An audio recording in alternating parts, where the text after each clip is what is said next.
Le mot souveraineté apparaît de manière étonnante dans la Bible parce que Dieu concède aux Hébreux, si vous voulez un roi, comme l'ensemble des nations, alors mettez un roi sur vous et voilà les règles qui s'imposeront à ce roi.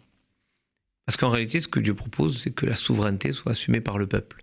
Il y a un grand prêtre, Aaron, il y a un dirigeant, Moïse, mais il n'y a pas de roi. La souveraineté est assumée par le peuple. C'est le principe de l'autorité suprême. C'est en fait l'exercice du pouvoir sur une population rassemblée sur un territoire donné par une autorité politique. Alors ça s'incarne dans la Bible par le roi, mais ça s'incarne plus tard, d'autres moments, par les juges, Gideon, par les prophètes. On a même Déborah qui va gérer le peuple.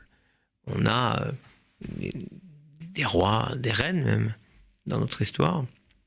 On a même les prêtres, à l'époque des Maccabées, qui vont assumer la souveraineté, le pouvoir. Et c'est pas ce que Dieu veut. C'est pour ça que les Maccabées vont pas perdurer. Le mélange des genres dans la souveraineté, c'est-à-dire en gros un pouvoir total des prêtres qui deviennent rois, n'est pas le modèle de la Torah. La véritable souveraineté, c'est un pouvoir et un contre-pouvoir. Il y a Moïse et il y a Aaron.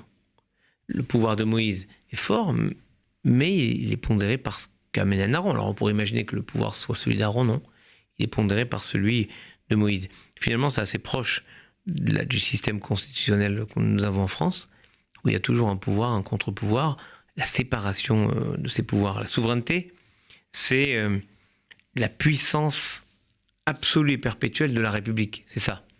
Alors, perpétuelle, ça c'est ce que disait Jean Baudin. Mais on voit bien que, par exemple, sous le gouvernement de Vichy, la puissance de la République s'est trouvée amoindrie. En gros, la souveraineté, c'est l'espérance collective partagée par la nation sur son avenir.